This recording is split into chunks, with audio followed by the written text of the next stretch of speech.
Hey, friends, Welcome to Crayons. and pencils. Woo! Woo! Woo, woo, woo. We back again, y'all. We are back again, Again. and this will be our sixth episode, but our second YouTube video. So again, for Mhm. those who are listening to our podcast, if for some reason the Spotify or the Apple Music is not working, you can go ahead and pop on there on YouTube. So our podcast or YouTube channel is called literally Crayons and Pencils. So you can find us there. But if you, for some reason, if you're looking up crayons and pencils and you just see some crayons, an ad for crayons and some pencils, which That I is saw not when I was trying to look us. at, that is not us. So hopefully you see two people, a girl with braids and a young boy with, a nice haircut. So that is us. We're not the people who are just holding up crayons and pencils. That is not us. So make sure you follow the right people. All right, Miss Donald, time to get into today's conversation. We want to talk all about changes that we want to make in education and the impacts that we are making in the classroom and some of the things we love and some of the things we hate. So, starting off, tell us all about the things that you love about education. So kind of tying back into our last conversation, so kind of saying like how I like to once I show my kids, especially my guys, that I really like, comics and things like that. So we get really good deep conversations because especially I'm not really big on sports, so that's one thing I can't really connect with my kids so much, which is sad. But I Mm, love the bonds I can have with my students. So just like fun conversations. So every day doesn't have to be like what's about this essay or about a thesis statement. So sometimes I like those random conversations I have with my students. And so normally when they're working by themselves, they chit chat with each other, but I'm very nosy. So I can listen. I hear almost everything they're saying. Maybe not everything, but I hear like pieces of their conversations. But sometimes they say the most off the wall they things. do. They I know. and for y'all that don't know, when I sometimes work with middle school, and sometimes they'll say stuff, and I'll just have to like literally look up to the sky, like, did this girl really just say what she said? And it's not even like innocent stuff. Some of this stuff is Hmm. really inappropriate. I can't And even you're tell like, you. what? I'm And you just don't like, even know what to respond. you don't. And sometimes I even had one student, I think they were in third grade, and they made this inappropriate comment, and I just had to look at them like, what are you doing saying stuff like this? And so I just walked Hmm. away because and we were outside. I was just like, let me walk away because I don't know what to do. These children will make comments, and you Because gotta they be made for just this. I know because sometimes they'll roast each other. Like mostly they're respectful to be, but sometimes Hmm. they'll try it. And as a teacher, especially new teachers, sometimes it's hard to figure out how to respond, especially when they roast each other. So also Hmm. had and Austin I had a conversation before we started recording about like kids roasting each other. But like Hmm. sometimes the kids say the things to each other. So even though they're close, but sometimes you don't know if it's to the point where it's like almost bullying. But Hmm. especially like when it comes to kids, especially high school, like a lot of them they've known each other for years, and even with your family, how you can pick with each other, but you don't know this all the time. Hmm. And so also kids don't have to also understand like that point. Don't you know, even though you're saying thinking it is can be funny, can't hurt someone's feelings. You don't know because people can, smile all the time and not show how they're feeling. So I had that conversation with my students. It's like, guys, you don't know if a person's having a bad day or their home life. And the day you actually say something and push them to the edge. So like me, like I could be smiling all the time, but you don't know what I'm going through. And then I had a Hmm. kid said, Miss McDonald, do you need to talk about it? I'm like, girl, please. And one boy was like, Miss McDonald, are you sure you're okay? You're smiling right now, but how do we know that you're not being pushed to the edge? I'm like, guys, I'm okay. And so Like, kids will just say like some of the funniest things, like even though you're trying to be serious, but they'll say the most off the wall things. hmm. Or just so I just really love the bonds I have with kids. So I don't really even though I love my degree in English and I love, teaching about the books we're reading and, I love teaching, but the real thing I love about teaching that makes me come to the door every single day is just seeing my kids like in the hallway. I try to stay out in the hallway. I see former kids coming by and just saying, hey. And so sometimes I'll have former kids say, hey, Miss McDonald. And then I'll have a current student who sees that. They're like, why are you talking to my teacher? That's my Uh-oh. teacher. Uh-oh. And so it's kind of cute, like how they have that little, a little banter back and forth. So it's just good having those connections with them and they know that you love them and that you care. Because I tell my kids every year, like guys, even though if no one else tells you, like I love you, even though you're not my physically you're my kids, Mm-hmm. you're always going to be my child. You can be the most annoying person in the world, but I love you because my contract only tells me that I have to make sure I have a safe learning environment and that I teach you. My contract does not tell me that I have to love you. I choose to love you. And this one boy was like, you actually do love us? I was like, yeah. He was like, and he looked at me, he's like, dang. And he looked up to the side. I was like, yeah, I do love you guys. Even though we're maybe kind of close in age, because I'm still kind of young. So I'm like, guys, I'm your mother. Or like, I'm your auntie. Or I'm like an older sister to them. So I'm like, I really, truly, genuinely care about you. I care about what goes on in your lives. I really do love you guys. So I just love the bonds I have with my students and just the fun, random Mm-hmm. conversations we have.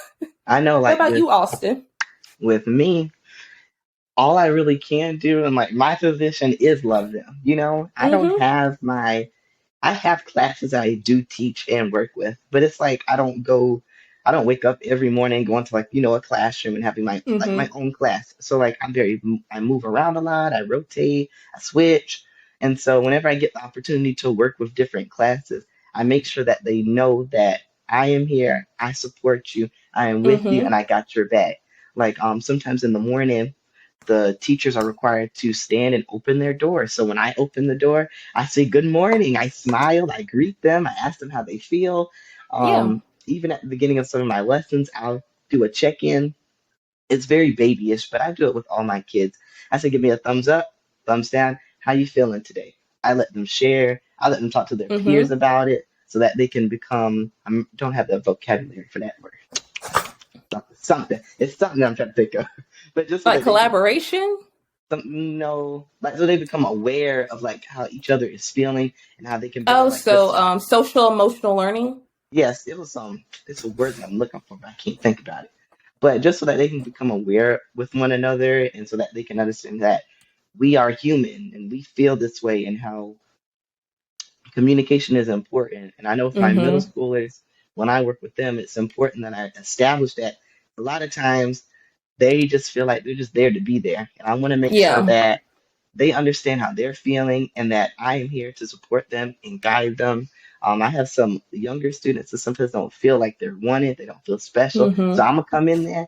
I might draw them this little panda on a piece of paper, and I might say, "Here, this is my gift to you," just so that I can make them feel special and feel loved. And Because something with everyone like, wants to feel yeah, loved.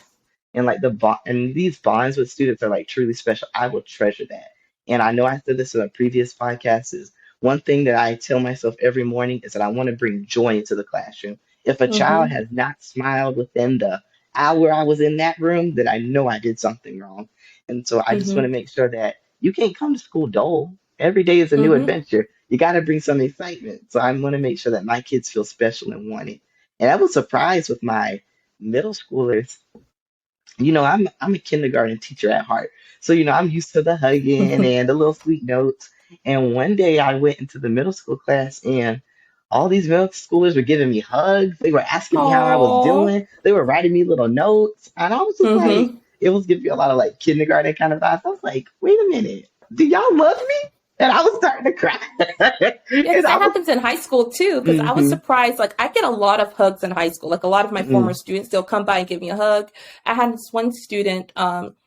She was gone for a while, and I was going to my room. Like in the morning, I'm like zoned in. Like I'm just trying to get my stuff. I just hear Miss McDonald, Miss McDonald. I thought something happened, so I turned, and she just runs up and gives me a hug. So even in high school, a lot of them do want like that hug and love. Of course, you still have to be careful. So I try to do the side hug, mm-hmm, but some of them just need because again, especially in the group I work with. A lot of them don't feel that love, maybe not at home or just like mm-hmm, with other people. Because again, with high schoolers, people are always expecting them. You are an adult. You're almost an adult. You have to treat them. But sometimes doing babyish stuff. So some of the kids are like, you should have taught elementary, or why are you babying us? But I'm like, guys, you're still my kids. And sometimes like small stuff, like giving them stickers. Like one time I was giving mm-hmm. out stickers and they were so jealous. Or I'll write, if they make a 100, I'll do this. Let me see if I can draw it. I'll write like a 100, but I'll put a little eye with a, like this. It's probably Aww. backwards like that. I do that on because my teachers did that for me when I was in high school. I mean, elementary, but it's just something I just like doing. It's just something automatic. And when I started doing that, I forgot maybe a few kids to do that. And so they were looking at other students' papers. And they're like, why did you do that for them? You didn't do that for me. So they came up put their papers on my table and said, I want one. So I had to draw, smiley faces on all their papers. So even Mm, though high schoolers, and I think COVID kind of did that a little bit because a lot of them mm, didn't get that elementary or middle school experience. So now coming to high yes. school, my high schoolers act like middle school students. Mm, Like they tattle on each other and all these things. So I'm still working through that. But just for them to know that I do love them, I do care about them, but I also still have expectations for you. Because I had one student, I had her last year, and she was a senior, and that was my first senior ever. She was in my one of my classes. It was like an elective class. And so she came back a few weeks ago. They said, you have a visitor. And I thought, a visitor? I never get visitors.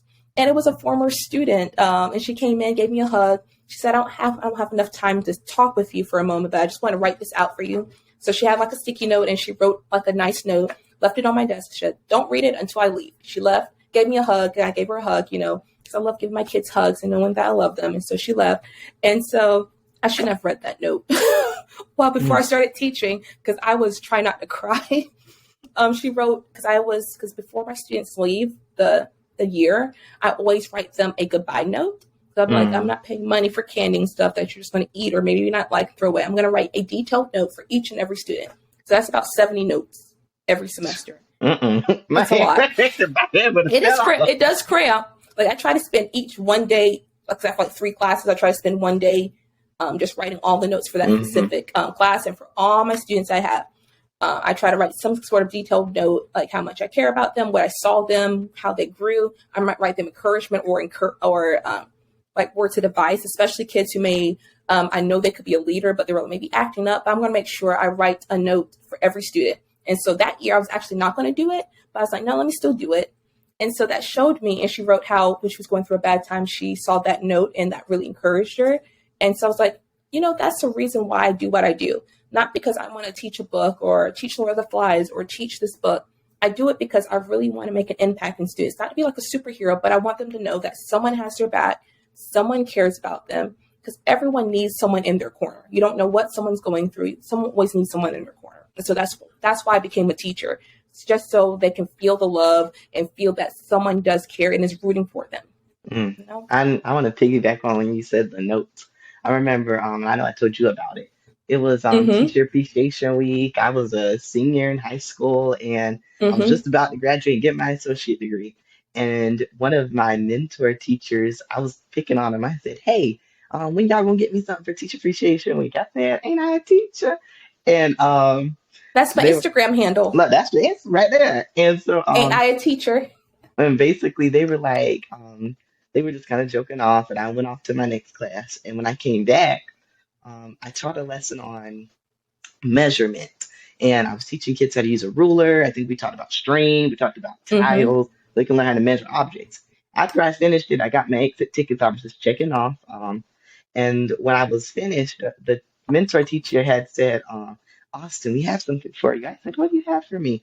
And it's left in my dorm. I wish I would have brought it. But it was like this Mm-hmm. nice blue notebook. It was handcrafted and it had notes just filled with a bunch of sweet notes from Oh, students.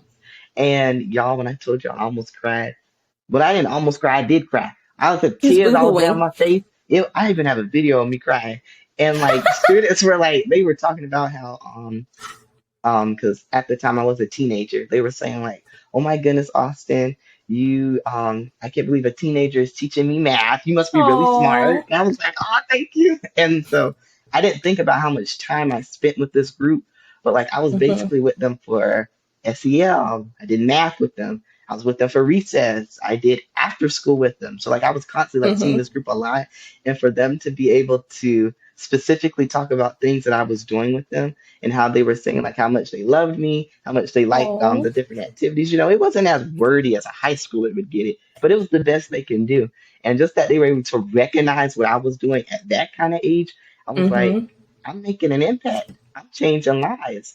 And so, Yeah. and with other students, they might not give me a note, but just them recognizing that, because sometimes us teachers, we want to feel special too. Just feeling Yeah. sometimes recognized and loved by some of our kids, it makes a difference and it Because we pour so encourages much them. out that you just need Hmm. something to kind of fill in. because even though we don't do it just to be, we don't do what we do just to be recognized, Mm-hmm. but we do it because we do love our kids. However, even though we're doing all this, we do need some sort of, thing to kind of help us at the end, if that makes sense. So like because we're constantly pouring out, at the end of the day, I'm tired, like I am drained.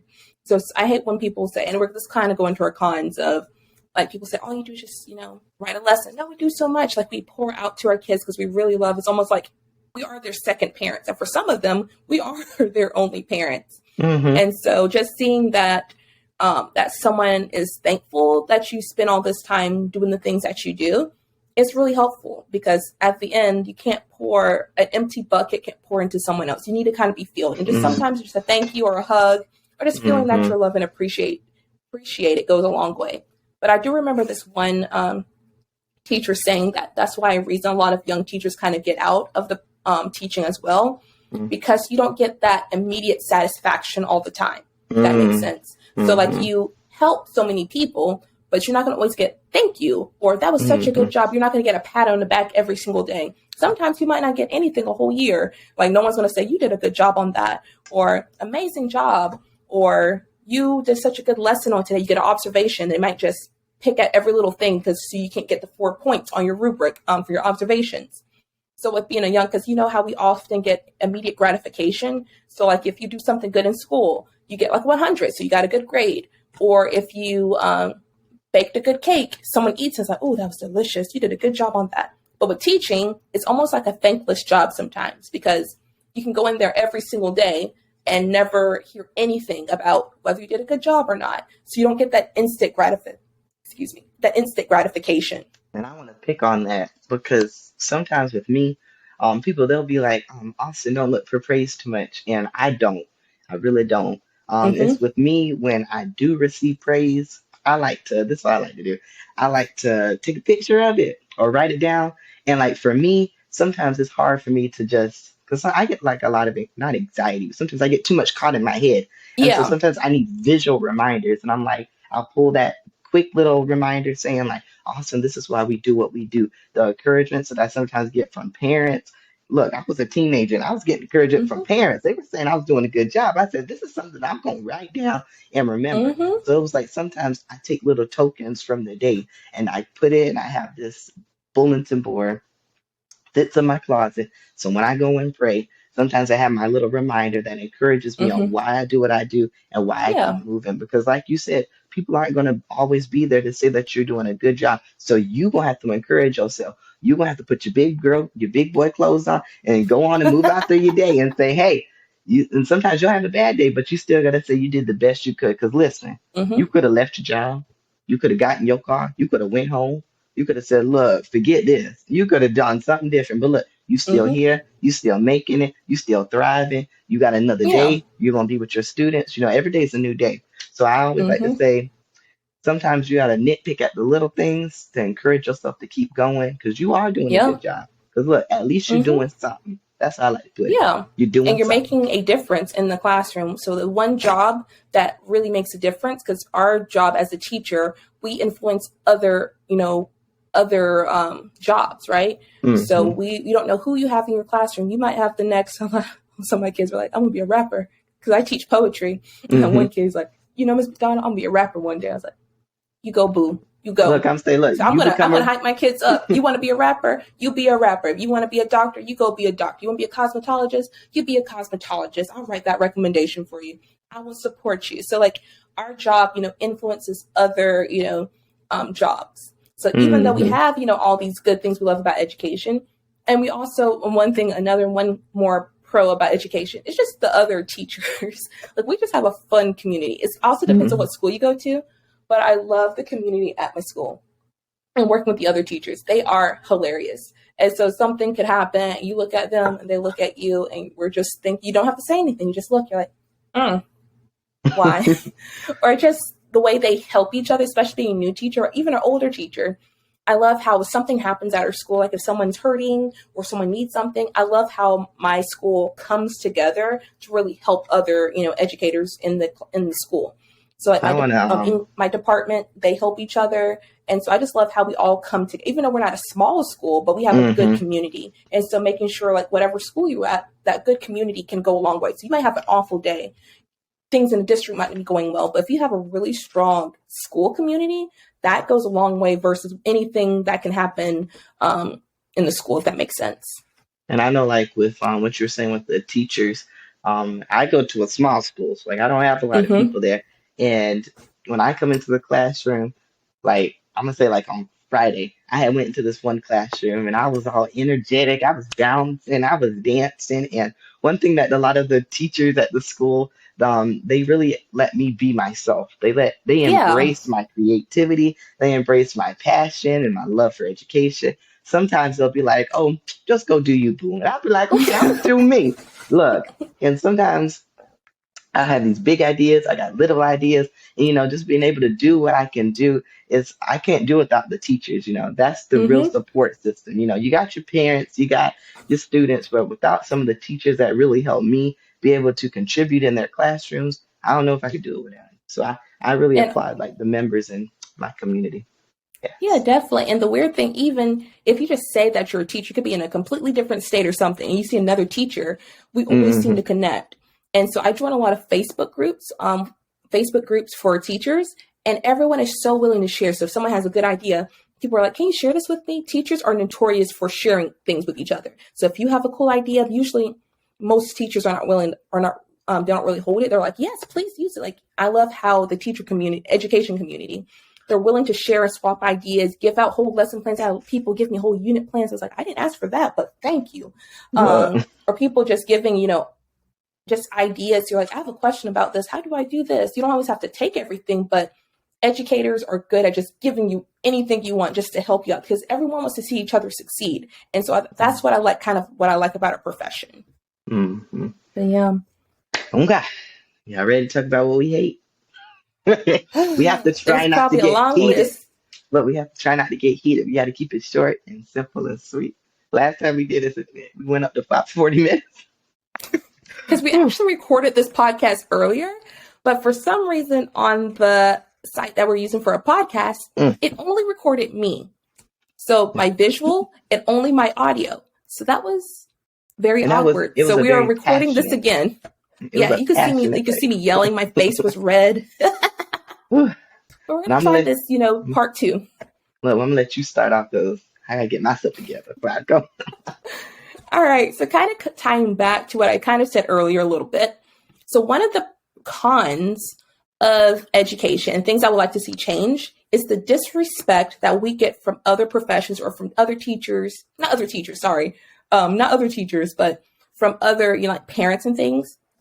So I hate it like during COVID. So that's when I kind of started teaching like, during COVID. So a lot of students most students were home, with their parents, with their guardians, right? And so those parents had to be the teachers. And of course, even though we were online, using Google Meet or Zoom or whatever, and still teaching, but parents had to do hands-on working with their children, especially elementary.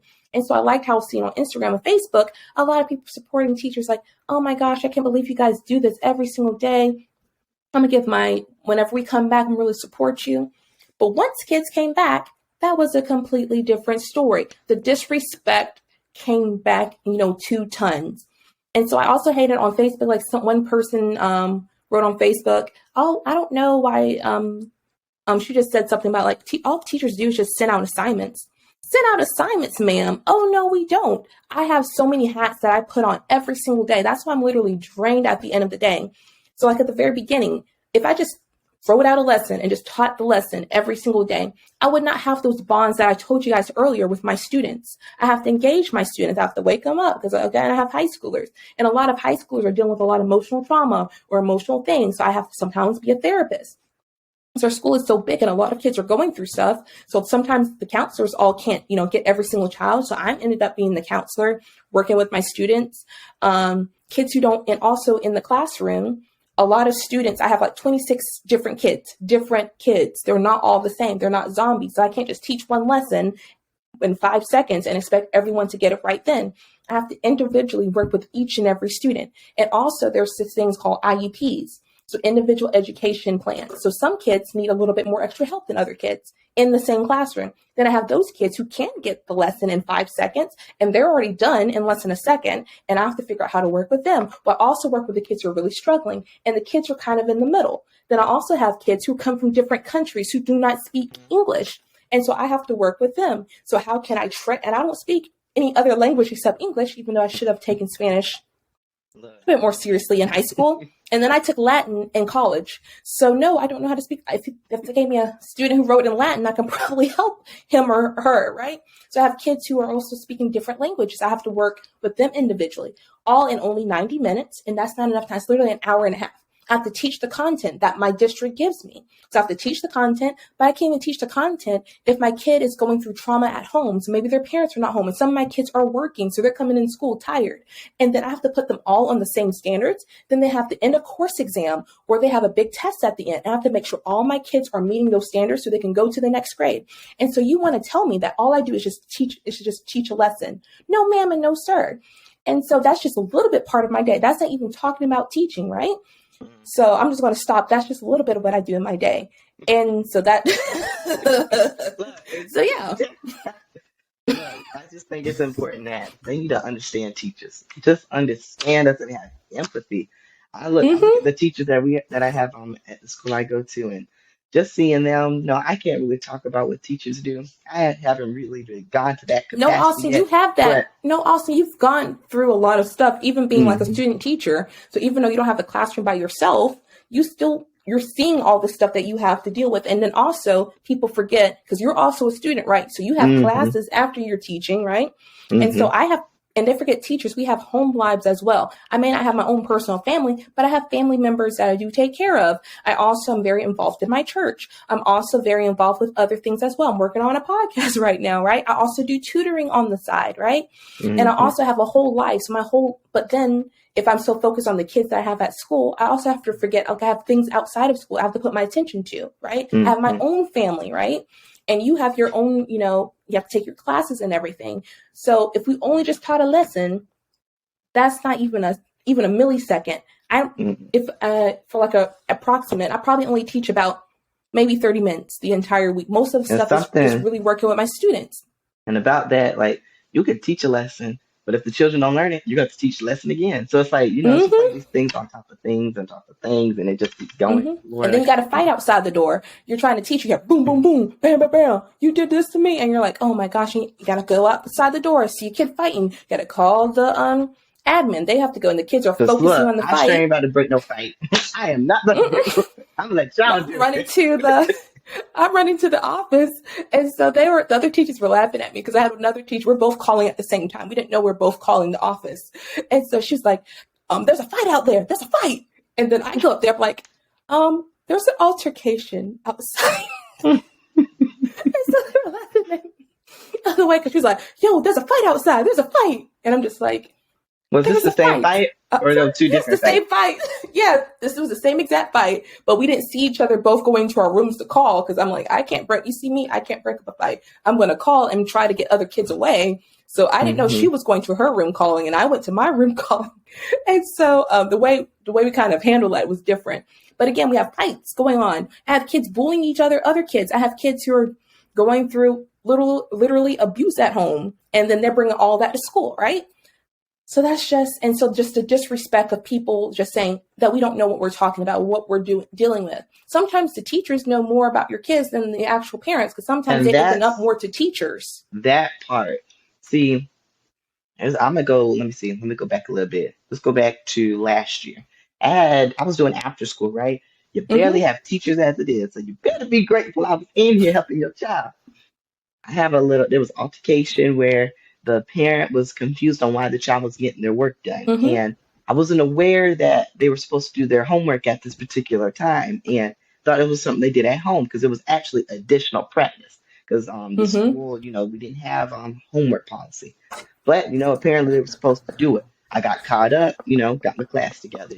But then, there was another comment from an individual that they were like, why is this child not getting work done in the classroom? And like I said I wasn't aware. I said, we're going to get on to that. And then they were making comments like, oh, That's just the student. Where's the real teacher in there? Why you're trying to get your work? And I said, what? You said what? Mm, And so, my mentor teacher had my back and had to get it taken care of. But one thing I hate is like, I am a student teacher. I'm learning. I ain't teaching, but I'm a student no, teacher. you are a teacher. You have the word teacher at the end. You're still a Look, teacher. I'm still, we getting there. And one thing I hate is when people undermine my potential. It's kind of like Mm-hmm. I wish sometimes people could be more understanding of like the type of things that I do and don't always be Mm-hmm. so quick to say, "Oh, your class is loud, so let me go and fix that." And I'm like, "No, Mm-hmm. my class isn't loud. I created an environment where students could feel engaged enough to express how they're feeling and talk, and that's how I got the room set up. So sometimes people are always so quick to judge. They don't always listen to what I got to say. Now, I'm thankful for Yeah. the people that do listen and do hear me out because I get a lot of good feedback. But there are some just people that in my life, because you have people in your life that gonna stress you out. There's just some people in my life that sometimes it's just Just stressing you out. I'm just like, hey, y'all gotta listen. But what I really And want to talk, I want to really go into this part. I just really gotta talk about it. I want to mm-hmm. talk about how people undermine the education major. This is a Yes. whole discussion right here. And I'm going to say just this little quick thing. I feel that within schools, we're always trying to find teachers and we're finding it in Mm-hmm. any kind of way possible. I'm going to choose this veteran. I'm going to get you. I'm going to get a hairstylist. You can go to this little program. I'm going to get you. I'm going to get you a barber. I'm going to get you a manager from the grocery store. I'm going to get you and you. But I'm like, y'all try to get all these people and accommodate them. Why aren't you accommodate for the people that are already in your Yes. classroom? And For with those who actually said I am going to be a right. teacher. And listen, I didn't understand that education majors gone through all this. I went into my little orientation, and people handed me a whole list out. And they were like, okay, Ethan, you got to do boom, boom, boom, boom, boom, boom, boom. And I was like, okay. And I was doing my thing until I started then I was looking at it. I was like, wait a minute. I ain't going to have no money. They were talking about student Mm-hmm. teaching. They're talking about you have to travel your own self. You have to get to your own school, pay for your own gas, get your own food. And on top of that, you need to teach all day and then go to class at the end of the day and still create like papers and lesson plans and find little things like that. And I'm And then they like, don't pay you too. When you're student teaching, they literally told us you cannot have a job while you're student teaching. But then we also asked, are you going to give us gas money? They said, no. You're going to pay us? No, we're not going to pay you. But mm, you want us to go literally, especially for high school, we have to go some of them almost an hour to that school because high schools aren't really close by. Elementary schools are close by, but high schools are not. So we're going to have to drive out, a long ways through traffic to go to these schools, but we can't get paid so we can live. And we also have to pay for tuition. We also have to pay for food, and we also have to pay for gas. But you're not going to give us any stipend at all. And mm-hmm. especially because for me to be, I have a master's in teaching, so our student teaching was in the master's program. You don't get a lot of scholarships for master's programs. And once you go You to graduate don't. school, the money is limited, especially for teaching. There's also not a lot of teaching scholarship. Well, they're trying to, which I like, but once you go to graduate school, they're like, you're on your own, boo. So I can kind of see what you're saying, Austin. Like they're not going to pay you, but yet And they I feel will like, I'm sorry, go go ahead. ahead. And No, just go ahead. like I also think we need support. And just like you can support different people in their careers and how you can Mm-hmm. support teachers and give them things, us college students need support. Don't just go out trying to get all these people so you can get them in the classroom. Help support us so that we can get into the classrooms that you want us Mm-hmm. in. Do you not want to train professionally in your classroom? I am literally studying how the child's brain works, how to teach them, how to work with them, how to Pedagogy. all of that. And y'all are so busy wanting to get a veteran in the class. I ain't got no disrespect for people that have alternative paths. I support you. But I'm saying is, why are we not supporting the people that are going? Like, I need help. Mm-hmm. Like, I'm looking now, And kind of, it's like a whole 30 list of things I gotta do. So I'm like, I mm-hmm. need help. I'm calling for help. And y'all are so Yeah. busy trying to get all these other people into these classrooms. So that's just my little And like nugget what you're on kind how of I seeing feel. with Austin, he's going through like the educational program. Hmm. And so what people and kind of time when I talked about earlier, like people are belittling educators, they don't Mm, see us as professionals. I have a master's degree in teaching. I have a bachelor's in English, so I know my content. Austin is getting his bachelor's. He also has an associate's degree while he was in high school. He's getting his bachelor's in education. So we have little degrees. If you look at my school, most of the teachers there, almost way more than half over the teachers at my school and in my district, a lot of us have bachelor's or master's degree. We even have some doctors in our school who are in the classroom. They're not, like the principals and whatever. I know people who are literal doctors in the classroom. But then parents, and not just parents, like people in the community, want to belittle us, like we don't know what we're talking about. So when we're saying your kid is like not doing well in this, they need maybe support in this. Or maybe your kid is like acting up in a way, so maybe they need extra support. So maybe they do need an IEP. Or maybe they need this kind of test. And you're like, no, I know my kid. My kid doesn't do that. But your kids act different when they're in the classroom. We're seeing them every single day, more hours, more than most parents. So we're seeing them every single day. We took classes on the way the brain works. We took classes in psychology or in pedagogy. I took classes on how to read Shakespeare, on how to read poetry, on how to teach poetry, right? We spent hours. I spent 5 years of my life learning about this. Literally. Yet you want to teach me like a professional. And I even dress like a professional. So sometimes I know we have like jean days on Fridays and stuff, but the rest of the week, I try to dress as professional as I can so people can take me a little bit seriously. Like I am. So people think teachers, they think it's like a little cutesy thing. So even when I was taking the education courses while I was in college, one person asked me, what are you going to be? Or what are you going to school for? I was like, oh, I'm an English major. I'm going to be an educator. They're like, oh, that's so cute. Ma'am, I am teaching high school students. That is not cute. I have boys who are taller than me, like twice my size. And you're saying that's cute? No, ma'am, no, sir. That is not cute. I'm literally teaching almost grown adults. I like that. I'm like half their size. I like the reference because I use this when I'm talking to other people. I'll say, you wouldn't want me to be a doctor. Would you want me to go into a hospital and do a surgery? No, you wouldn't feel safe. No, I don't. So why are you just going to bring anybody into the classroom to teach a lesson? Would you not want a trained professional? Like currently, I've learned how to assess IEPs and how to create those documents. Like I probably won't ever have to make them, but I understand the background and I have enough knowledge enough on how it works. So would you not rather have someone like me in an IEP meeting helping your child get an accessible and equitable education? Or would you rather want somebody that was a manager at Food Lion trying to get your child in a program? See, so like, I don't think people understand that this is a professional business. You got to think about it like that. This is a professional organization that is educating your child because we are creating world changes. I want all my kids to have a job. I want all my kids to do well in life. So I'm not training for people to be in the lower economy. I want them to be up. I want them to be successful. I want them to change the world. So you got these professionals, and we need to be treated as professionals because we are doing what professionals should do. Say it like that. So treat us like professionals. So that also even ties with our salary too.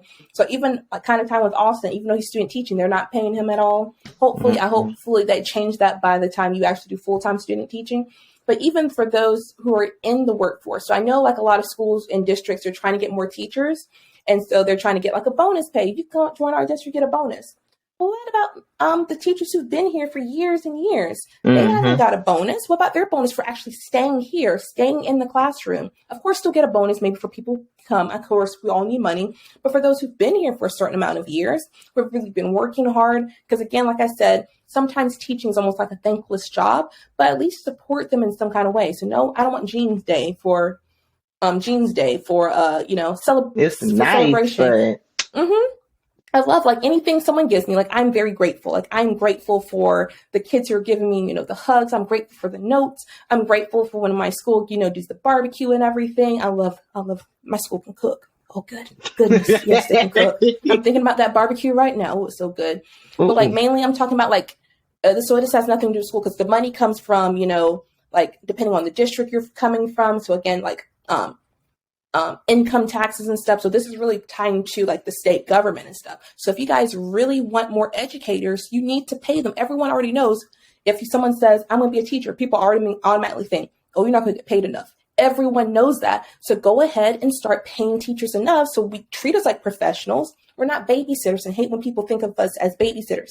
I'm not babysitting your child. I'm educating your child so they can be whatever they want to be. So maybe they do want to work at Food Lion and be that manager. Maybe they do want to be the president of the United States. Maybe they want to be a rapper. Maybe whatever they want to be, but we are training them so they know how to communicate in the world. So I'm not training them maybe for a specific job, at least so they know how to be good human beings. Half of the day when I'm teaching is teaching my kids how do you talk to other people? How do you Mm-hmm. communicate? How do you try not to be controversial to other people? How can you just be free to be you? Don't try to fit in with other people. I'm teaching them life lessons literally almost every single day through the books that we read, right? So again, we're doing so much in the classroom, but the reason we're leaving, one, we're stressed out because they keep adding more and more things to our plate. So our new standards, I'm just learning the standards from last year, and you want to change the standards again, and they're not even helping the kids, and you want us to teach that standard for the next test that Mm-hmm. you just changed again. And also no support in that. So how do we know how to teach our kids for that big test you just told us? And then Mm-hmm. also, they also have like a debate whether about teachers should have guns in the classrooms. Like, what in the world? We're just trying to survive. And then we also have like school shootings and things. We're trying to figure out how to protect our children. It's just so much in education. Just half of the time we're just thinking about how do I protect my kids? And because I Mm-hmm. even have my principal, he even said that at least because he's a really good principal. And when he talks about like the kids at our school, and he says that when the kids are at the school, at least he knows they're safe. Because once they go out those doors, there's no way we can do to protect them, right? So the edge is not just teachers; it's also admin and other people in the school system. We really love and care about your kids. And of course, there's that small caveat of people who don't care, but we're not talking about them. We're talking about people who literally care about your children, but yet they don't want to pay us for the things we do. Of course, people like to say, but aren't you in there for the outcome, not the income? But if Mm-hmm. I can't pay my bills, if I can't pay this, I'm not going to be in the classroom for long. If I'm stressed out about how to survive day to day, empty, like I said earlier, empty bucket can't pour into other people. And then also teachers with just mental health problems, not because of the stress we have to deal with. So we're dealing with, because if you pour out so much, like you're helping your kids with their emotional needs, but then also you have things at home people don't know what you're dealing with. So a lot of teachers just need that emotional support, that financial support, and like you said, also we just need support, right? Just And we need just that help. comes with the community, yeah, helping us. And this is just a little caveat of things that we see wrong in education, Mm-hmm. and it's just a disrespect. And just the last thing is just lack of consequences when it comes to student behavior. So if your kid is acting up, your kid, Johnny, might act like a sweet baby angel at home, but when he comes to my classroom, he's acting like the devil's brother, just acting up. And then sometimes, for a lot of teachers, they leave the classroom because they don't feel like if they write up Johnny, it's not going to go through, like nothing's happened. So Johnny feels like he can do anything he wants to. But that's not going to Mm-hmm. help the kids in the long run, because once they leave the classroom, like my principal said, in the school system, at least we can kind of help them, work with them. But once they're outside the doors, once they graduate, they are full grown adults. The outside world's not going to care about your IEP. The outside world is not going to care about, oh, you was on the football team, you was on this. No one's going to care about that. If you act up, you're going to have consequences for your behavior. Of course, we're Mm-hmm. trying to teach the kids about behavior in the school, but they also need consequences. So if we don't give them consequences and we don't have support in that, then what's the point of, because I can't teach. If I have Johnny You throwing can't pencils in the teach. sky, I can't teach the lesson. And Mm-mm. so half of our problems is just like with classroom management. Or if I'm teaching, Mm-hmm. maybe my classroom is perfect. My classroom's good. Outside, I hear Susie and Joanne fighting over a girl or fighting over a boy.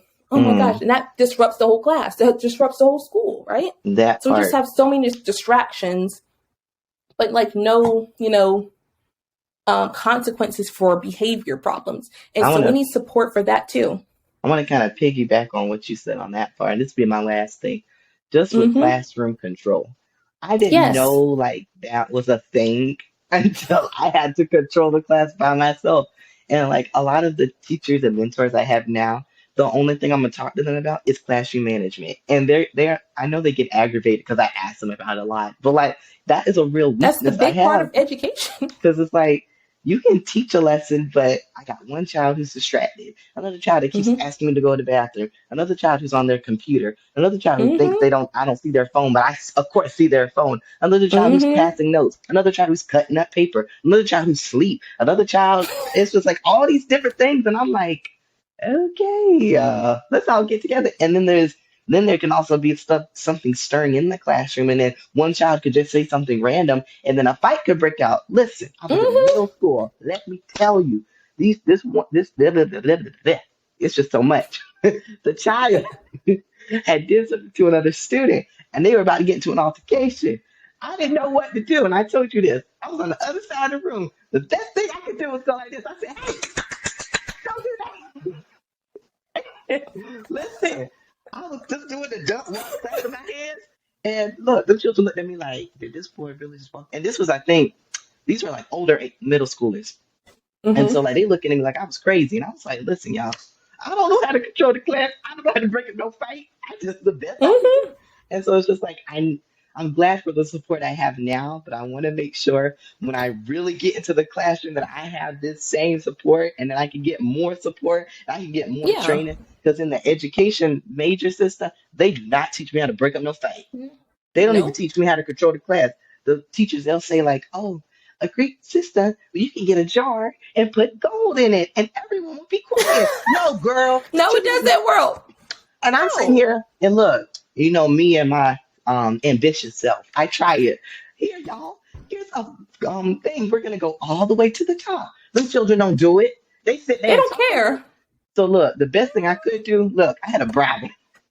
Look, I have this group of kids. It's like it's almost 25 to 30 kids that I sometimes watch. I literally got a box of lollipops, laid it on the table, told them to be quiet and follow directions, and you could get a lollipop. Look, I know I was bribing them kids, but look, you have to do the best you can. And Yes. it's just like, just in general, classroom control is it's a It's a lot. lot. Like, because even that's almost why I almost didn't want to be a teacher because I Mm, knew I didn't want to do elementary. I love the babies, but I can't do mm, elementary. And that's what almost kept me from even wanting to teach because I was just afraid of classroom management. And so, thinking back to my education program, they did try to teach us classroom management, mhm. but it wasn't really, they were like, have good student relationships with your students, which But is true. Have how? good relation. Yeah. And so my main thing is like, I try to have conversations with them. I greet them every morning if I can. Um, but still, the kid could love you, but they still might take that the wrong way and like, oh, she's really nice, so I can do whatever I know. No, No. Susie, no, you And can't do whatever you want. that was something that I messed up on because like a lot of the and when I say like older students, I'm referring to like kindergarten through eighth grade. And so a lot of the older students I have, they see me too friendly. And so sometimes Mm-hmm. that's another thing that I hate is because I talked about in my other podcast is how sometimes people still see me as a student and not a teacher. Yeah. And it can be hard when you're trying to get control of a class and build relationships because I already have a lot Mm-hmm. of relationships that were already built with these students. Like I was young with them, and as I grew up, I graduated. They're still in school, so like they Mm-hmm. already knew me. And so making some transitioning from a student to a teacher and trying to get control over class was one of my challenges with like the older kids. And Mm-hmm. I didn't know what to do. There was these children, they were just looking at me. I would say like, "Hey guys, let's sit down." Look, I'll do it just like this. I'll say, "Good morning, friends. I hope y'all are having a wonderful day. I have some directions on the board. Let's sit down and get to it." A student would say, "Child, why you got that stuff on the board? You know good and well we're not about to do it. I just want to take my computer and watch YouTube." I'm like, and look, I do this face every day. Like that's Yeah, me that's my having to. face. It's That's how I have to restrain myself. I'm like, okay, y'all, let's try this again. mm-hmm. Follow the directions on the board. And then I have to go to the student and be like, girl, let me be real with you real quick. You better not do that. I'm gonna send you out. And Mm-hmm. it's just like, oh, let me turn my camera. Oh, I'm Austin. I was like, where did you go? but look, it's just like all that and it's total it's a mess, y'all. If y'all don't help us It's a out, mess. look, some days I just have to Mm-mm. go in my car and just have to shed a little tear. Or I go exercising now. Like I just run. I'm like Oh, running see, out the that's stress. a healthy way to do it. Now, sometimes Mm-hmm. teachers, you just have to find some healthy outlets to kind of get your Yes. stuff out there. And like me, this ain't healthy. But sometimes I just like to get food. Mm-hmm. No, I like that's to go to McDonald's and give me a nice sweet tea. And just go. oh, I do like the sweet tea from McDonald's. I'll just get me like my little treat for myself. Sometimes it's just get a large fry and sweet Mm-hmm. tea. I don't know. It's just a weird thing I like. Or I like to treat myself. People know if they want to gift me, they like to give me Starbucks. So like for my Mm. birthday, some people gave me some Starbucks because I I know love because I like to treat Starbucks. myself. I like to treat myself like once a week or every other week, just on a Thursday, as Mm-hmm. that's like my little thing. Treat myself. Treat Because yourself. as teachers, yep, because as teachers, like we said, sometimes you just got to treat yourself because no one else is going to treat you. So you got Right. to treat yourself. And But transitioning yeah, to our last question, because we really talked for like 30 minutes on the things that we hated. I knew that was going to happen. we got So passionate, y'all. We got so we are passionate. let's talk about some ways on how we can bring change into the classroom. And I'll let you go first. So, of course, there's different ways all teachers can do as making change, because, of course, you're making change every single day. Once you step your foot in that classroom, the way you interact with your students, the way you show that you care, you are making a change every single day. You don't know what the one word you say may change a kid's life. Because I remember I said something to the kid, to like the classroom, and one kid remembered it. And I don't remember what I said. And sometimes the kids remember the stuff you don't want them to remember. But sometimes the Mm-hmm. good things they do remember, like somebody that one talk or that one thing you said. Or so that's another way we're making change every single day. And of course, me and Austin, the one way, because as you can see, sometimes this podcast is like our therapy in a way. Mm-hmm. So we're not only, changing, hopefully, changing educational system so people can actually see what it's like to be in the educational program and what it's like to be a teacher. But also for us, we're finding changes in ourselves, like the way when we talk to each other, I'm like, oh, I probably could have done that a little bit differently. Mm-hmm. What about you, Austin? What are some other changes or things we can kind of Now, help with the system? I can tell you what I do when I go into classrooms. Since I'm not like Mm-hmm. teaching a curriculum, when I do have opportunities to go into the classroom, I like to give students creative outlets. And I Mm-hmm. would show you, I don't know what I did with those papers, but I'll go in there and I'll let the kids, I'll do like these directive drawings, and they're typically for like kindergarten, but I do it for all the way up into eighth grade. And I'll say, like, all right, guys, get a sheet of paper out. We're gonna draw a fox. I'll sit there, I'll say, draw a circle with me, and I'll do like, step by step drawing. And, they'll think it's babyish at first, but then they get really into it and they'll be like, oh my gosh, I threw a fox. And so I try to give my kids just a lot of opportunities to decompress because school is Mm-hmm. a lot. And one thing I It hate is. is that they're on the computers too much. And so another way is, Mm-hmm. look, I tell them, close the computer. Let's take a break. You need to talk to your friend. Talk to your friend. Because look, I'm all about making sure that we live in a stress-free life. Because I told my mom Yeah. this, and this season, I'm about to be stress-free. I ain't worried about Amen. nobody. Ain't nobody getting on my nerves. I'm about to live me a good life. A good life. And so I Mm-hmm. make sure with my students that they feel loved, they feel respected, and that they are calm and at peace, and that because this is a safe environment, they don't need to come Yeah. into a safe environment stressed. Like y'all Mm-hmm. too young to be stressed. I don't need y'all having wrinkles. Like y'all need to We're come trying to like if stay young. right. And look, that's college. College ain't gonna stress me out. You can tell I Mm-hmm. got my lotion on, got my hair done. I mean, nice little shirt. College ain't stressing me out, y'all. So I want to make Mm-hmm. sure for my students that the interactions that I make with them and just connecting with them on a deeper level is important. And I establish that in the classroom. And I also connect with parents. That's another thing I Yes, try that's to do. important. I don't always meet with the parents, but I know during like um, summer school, I think. I made Mm-hmm. sure that I had a summer class, and I was actually had the opportunity to talk to many of the parents before and after school. And so just checking in with them, saying, "Hey, how you doing? Is everything all right?" Just make sure I was connecting with them. Also helped me build stronger relationships with them, so that I was able to Mm-hmm. help their students at a deeper level. So that's how I do Definitely. it. If you got some advice, y'all let us know so that we can all work together and bring change into the classroom. Definitely, definitely. And so, as you saw with our podcast, we just had a lot of things built up to kind of let out. But hopefully, Hmm. you learned a lot about, especially those who are not in the educational system, or not a teacher, or hopefully, you learned a lot of like just a little bit of what things we do love about teachers. Hmm. Again, we love being a teacher, but like with every job, there are, things that we want to see happen, especially since this also affects, the foundation of our country, right? So, Hmm. education is the key to everything. Yeah. So, to kind of end us off, so don't forget to follow us on Facebook and Instagram, and now also on YouTube at Woo! crayonsandpencils.com. No, we're not .com. We are just No, at just crayons crayons. and pencils. I just want to say .com for Look, we're some reason. manifesting a website. Yes, we're Manifesting. gonna make a website. Bam. Okay. Don't forget to subscribe to all. Try it again. Hold I want to keep that in. on. No. Okay. Don't forget to subscribe to our podcast on all platforms, including Spotify, Apple Podcasts, Google Podcasts, Amazon Music, and iHeartRadio. So, from drawing in crayons, to writing in pencils. We are crayons And pencils. See you Woo. later. Oh, I didn't even have no crayon. I'll do my brush. Oh, Woo. bye, guys.